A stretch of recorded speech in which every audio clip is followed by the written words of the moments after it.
Assalamualaikum warahmatullahi wabarakatuh. Di sini kami dari kelompok 4 akan menjelaskan tentang model-model komunikasi dari Wesley and McLean dan juga model Gerbener.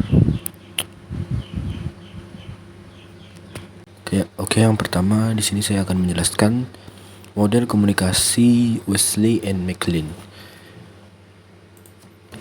Wesley and McLean menggambarkan dua model komunikasi, yaitu model komunikasi antar pribadi dan model komunikasi massa. Yang pertama, model komunikasi antar pribadi. Model komunikasi antar pribadi sendiri menggambarkannya adanya feedback terhadap pesan yang disampaikan. Suatu komunikasi diartikan sedang berlangsung dalam model komunikasi antar pribadi apabila memang pengirim pesan telah mendapatkan umpan balik dari penerima pesan. Dalam hal ini biasanya akan menanggapi pesan yang diterima disertai dengan penambahan pesan baru kepada pengirim pesan pertama.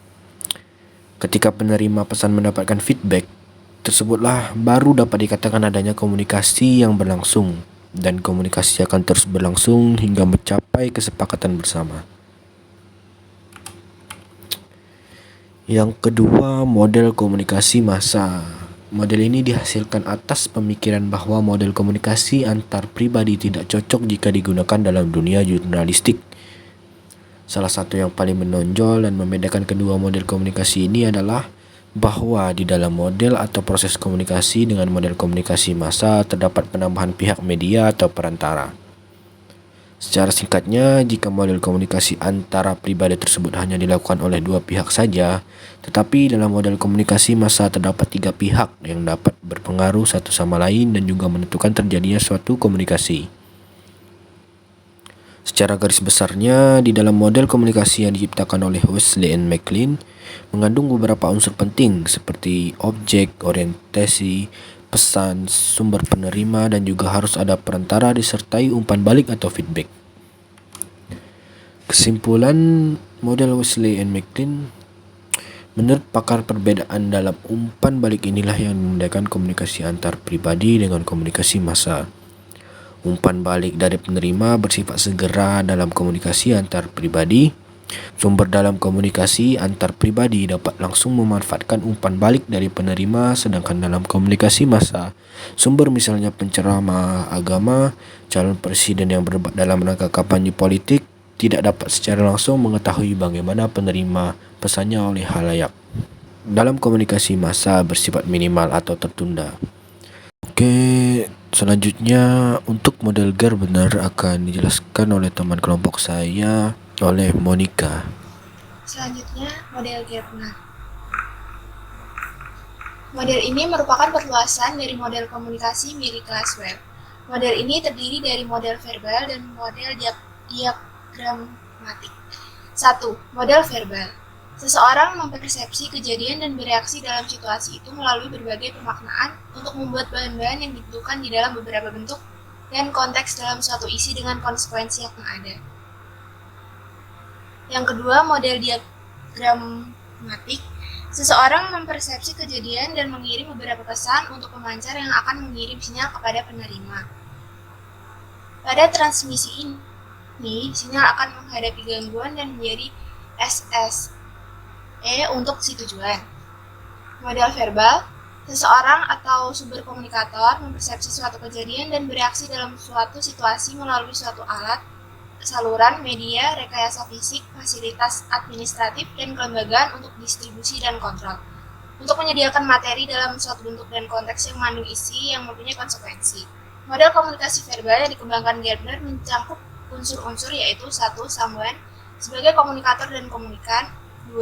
Objek atau objek peristiwa, yang ketiga perceive and event atau persepsi, yang keempat and react atau reaksi, yang kelima in a situation atau situasi fisik atau psikologis atau sosial, yang keenam through some means atau saluran media, yang ketujuh to make available material atau distribusi administrasi, yang kedelapan in some form bentuk, struktur, pola, yang kesembilan and context setting, yang ke-10 if some consequence akibat hasil.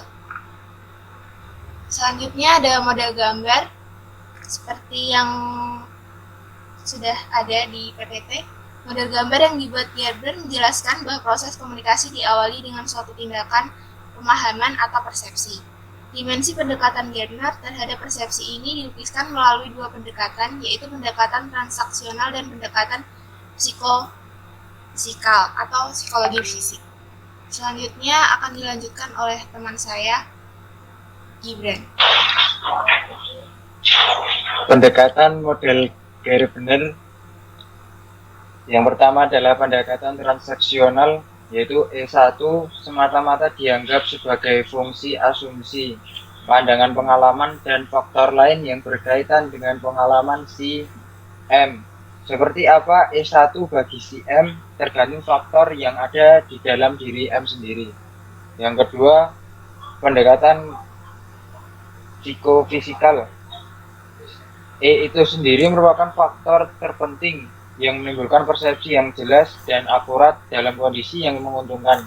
Bagaimana pemahaman M ditentukan oleh caranya memilih, konteksnya, serta ketersediaan E. Kemudian, jadi komunikasi itu menurut Gardner adalah suatu proses di mana seorang komunikator atau komunikan mempersepsikan suatu objek peristiwa dan bereaksi dalam suatu situasi dengan menggunakan alat atau saluran tertentu agar sesuatu yang disampaikan itu menjadi ada dalam bentuk dan konteks tertentu, dengan makna atau arti tertentu, dan dengan tujuan memperoleh suatu akibat atau hasil tertentu. Sekian dari kami. Terima kasih. Wassalamualaikum warahmatullahi wabarakatuh.